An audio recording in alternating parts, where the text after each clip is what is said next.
Welcome to Radio Who, What, Why. I'm Jeff Schechtman. Back in the 1960s, Richard Nixon would talk and write a lot about the Middle East in general and about the Israeli situation specifically. And he talked about how it easily could become the flashpoint for the next world war. Certainly almost 60 years and many crises later, this is still true. Today, as a second and third generation still hears about settlements and a one- and two-state solution, and peace plans are reconstituted over and over again, one wonders, do we even remember how this all got started? Does the original sin grow out of the post-World War II agreements of 1916? Or did something happen after Israel's success in the Six-Day War in 1967? Did Israel, to paraphrase our current president, get tired of winning? So one more time, we're going to go back and look at the past, the present, and the future of the Israeli enterprise. This time with my guest, Avraham Burg. Burg was once the Speaker of the Israeli Knesset. He's a past leader of the World Zionist Federation and the Jewish Agency for Israel. He served in the Israeli labor government of Shimon Peres. And back in 2004, he retired from active involvement in politics. And it is my pleasure to welcome Avraham Burg to Radio Who, What, Why. Avraham, thanks so much for being here. Pleasure, Jeff. I want to talk a little bit about you personally because it very much ties to this story and what you write about it in days to come. Talk a little bit about why in 2004 you decided to retire from the political fray. I take it you mean why not earlier? Why at all? I was many years in Israeli politics. Actually, you can say I was born into it since my father was one of the founding fathers of the State of Israel and a prominent leader there. And for many years, I saw it as my public mission.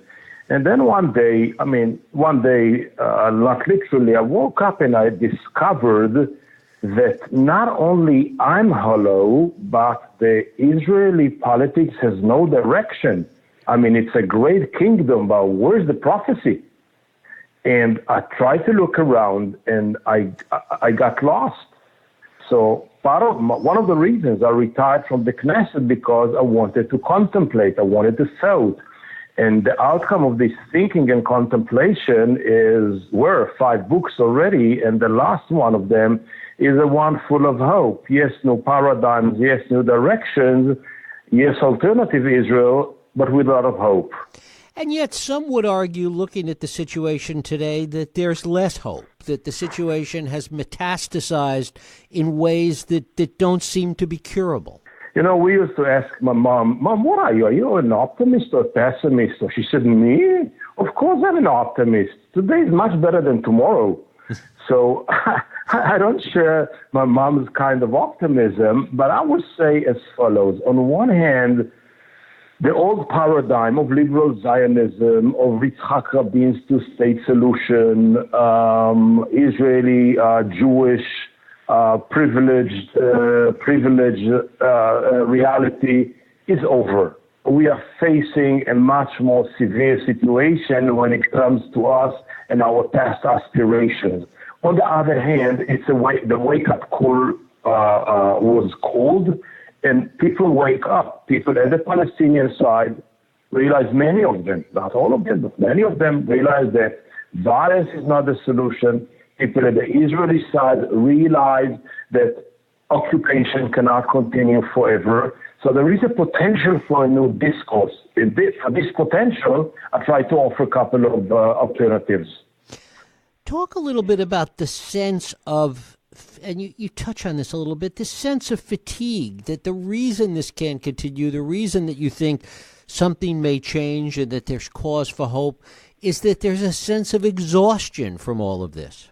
Yes, but this is not the only thing. You know, you opened up in your preamble with the 70s and Nixon, etc. Then the Middle East was, literally speaking, the forefront of the Cold War, an influential zone between the communist hemisphere and the Western democracies, etc. As for today, as hectic and burning and chaotic as the Middle East is, it's marginal.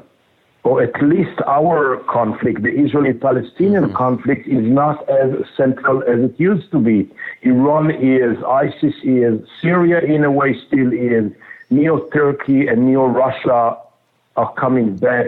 Israeli-Palestinian conflict is not anymore the front fire. Being there at the side ease a little bit the tension, or I would say the burden off the shoulders of leadership and people. We can talk differently. And talking differently is something that you do not hear much, but I'll give you two examples. I hear more and more in Ramallah and in Nablus and in Hebron, and I go there very often.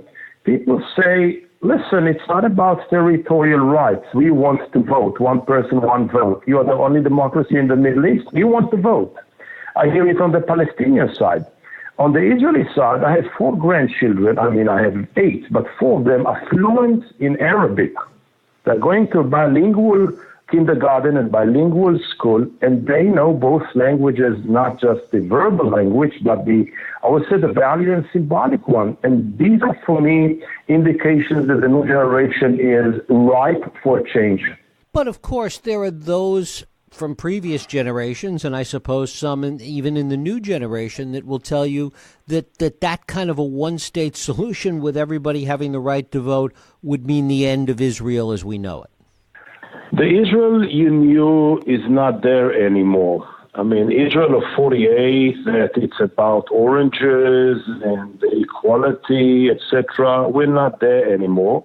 Israel is a transformed reality. Like, by the way, North America is going through a transformative period. But I'll say as follows. I'm not married to any solution. Whatever is agreed upon by a serious, substantial majority of both societies, I would say go for it. As for now, the formula or the rhetorics of the formula of the two-state solution is not a product with no expiration date.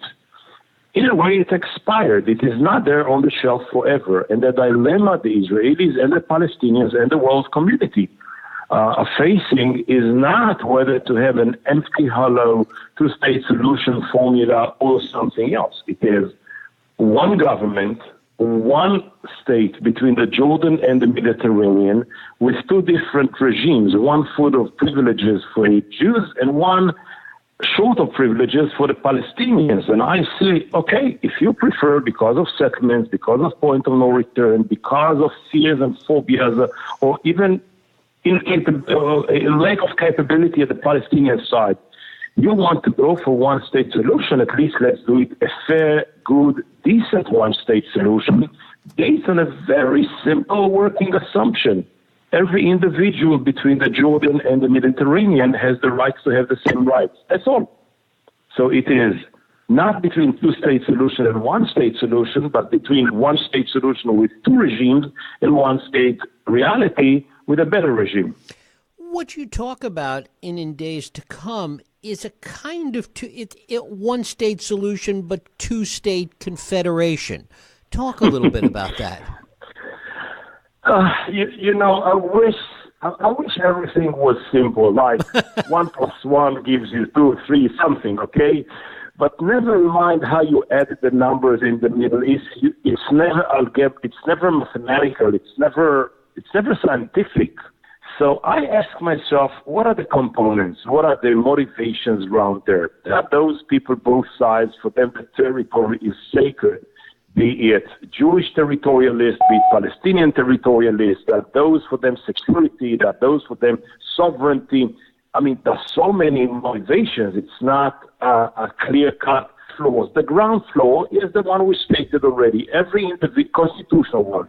Every individual between the Jordan and the Mediterranean has the right to have the same rights. The mezzanine is the one which says, here is the Jewish political entity called the State of Israel, in which most of the issues of the Jewish collective are being resolved. And next to it, peacefully, leaves the Palestinian entity, the Palestinian state, in which most of the Palestinian political and national issues are being dealt and resolved. And on top of it, the 3rd floor, the roof, is a shared confederative structure, which deals with, let's say, infrastructure, might be jointed, even value system. It's impossible. Jeff and Avraham live next to each other.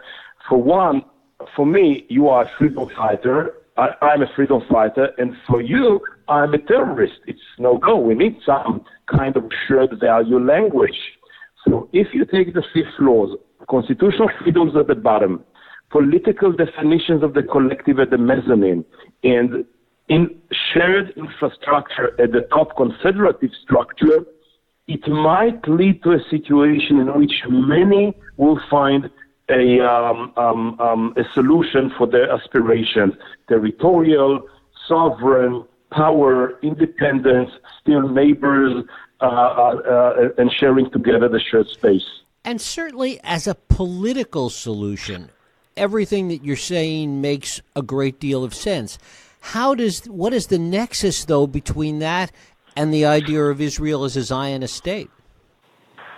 It's a little bit, if I may, a different discussion, in the sense that we are, how will I say it, we are so fully obsessed with definition that it doesn't let us look beyond the definition, beyond the paradigms. So I would like to start out of the box before I walk into the box, okay? Mm-hmm. I'm living in a space in which I love to see as much possible, or as many possible, shared spaces, be it roads and highways and hospitals and schools and infrastructure, and even political sharing, geographical and others. For this, it means that the original ancient paradigm of division, dividing the land, separation, etc., should be replaced by a different one, and this is sharing, which means from doing alone and secluding each other, it is moved into a more inclusive policy. Once I have this, I can and once we define or we build a better future for ourselves, or at least for our children, it will be easier to revisit the past. But if everything is about, let's fight about the past, who was right in 48, who was wrong in 29, who was bad in 73 or whatever it is, it will never let you off to move onwards. And I say, let's first deal with a better future. Once we have it, let's revisit the past. When I personally revisit the past, I say as follows: Zionism was a necessary movement to transform the Jewish people from exilic structure to a sovereign one. And it was a kind of scaffolding that enabled us to restructure and rebuild our political structure. In May 48, the restructuring was completed. We had a state. It succeeded. Zionism, at least in Israel and for Israelis, is not needed anymore. From 48 and on, I have a state, I have a society, I have a culture, I have a civil life, and it belongs to all the citizens of this place. And therefore, for me, Zionism was a fantastic successful story for the Jews, quite a tragic one for the Palestinians, both the Israeli citizens, 20% of them, and those who are living outside of Israel. But nonetheless, from this moment and on, I moved with the new reality. And the new reality is that I, who was born into the already existing state of Israel, is a different political animal than my parents who were born before it. As simple as that. And I do not need the Zionist definition in order to define myself. It succeeded. I can remove the scaffolding and enjoy the new house. What do you see in terms of the polarization that exists today? I mean, it exists everywhere in the world, and we see this rise of nationalism and similar trends everywhere we look. How does that play out in Israel today against the backdrop of what you're proposing and suggesting?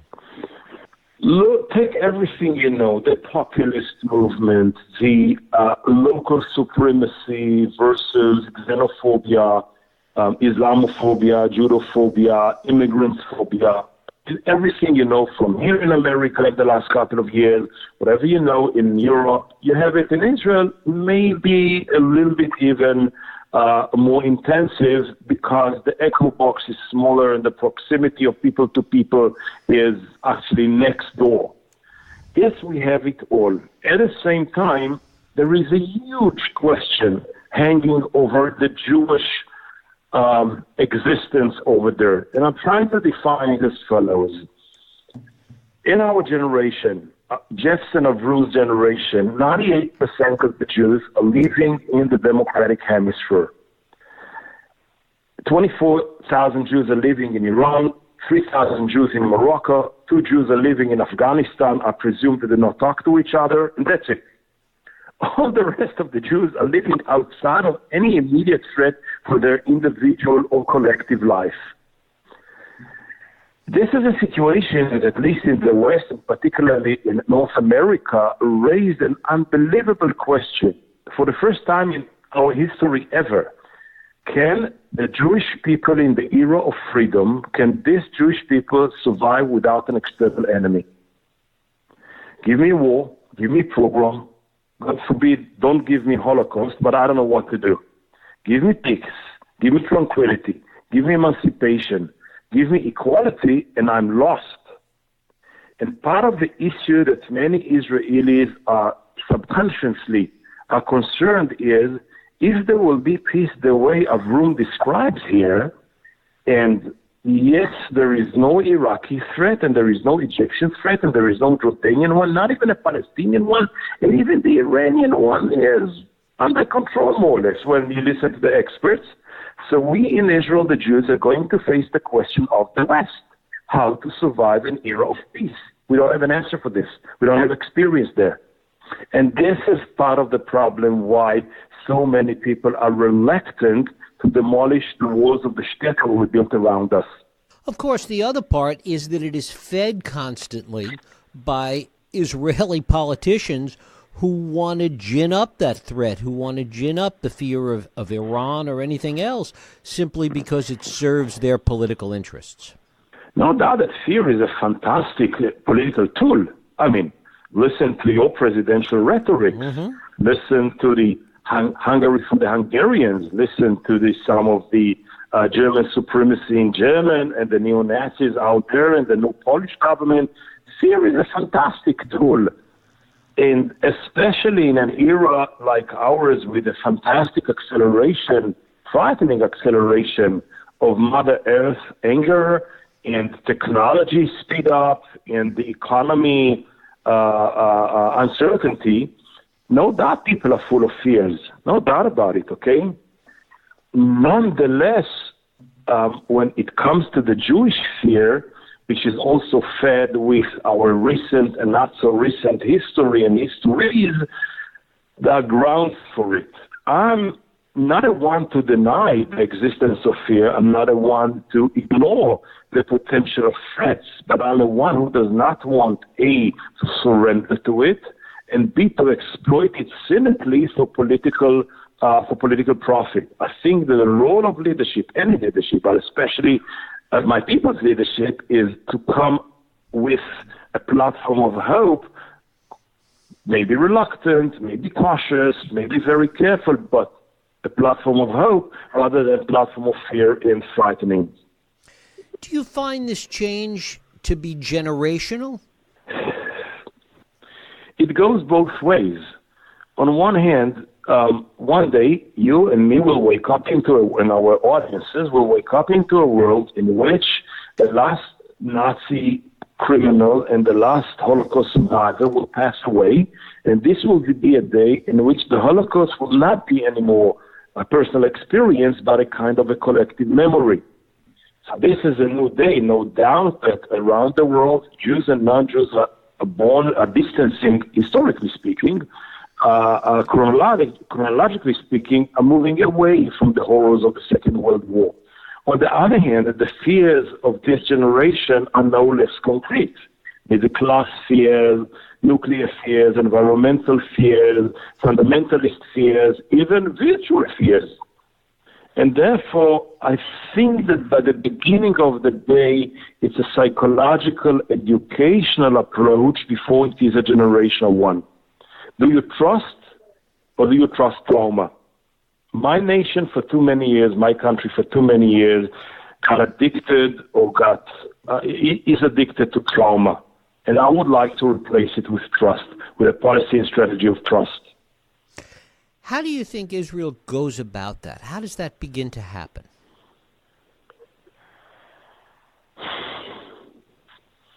The good answer, which is very naive, is by persuasion.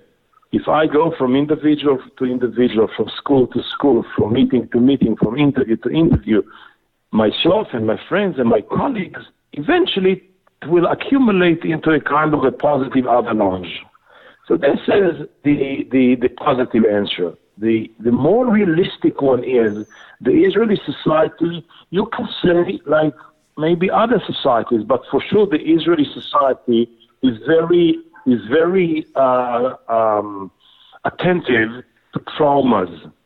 We used to wait till the very last moment, and then there is no other option, and then we adopt what we had to do at day one.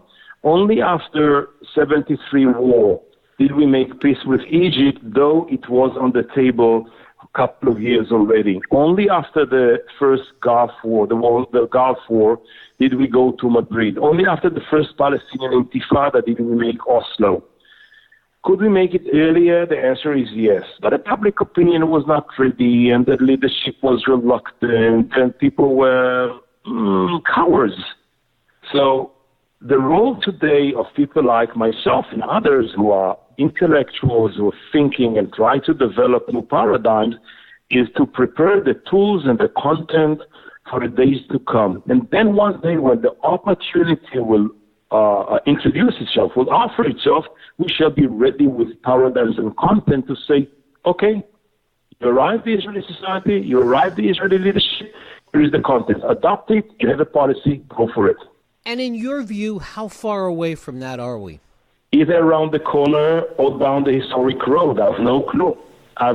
You know, when you ask me, when I walk around the country and when I talk to people, be them Israelis, be them Palestinians, be them newcomers, be them people who were born in Israel, many people do not necessarily agree with me, but unlike 10, 15, 20 years ago, they're ready to listen.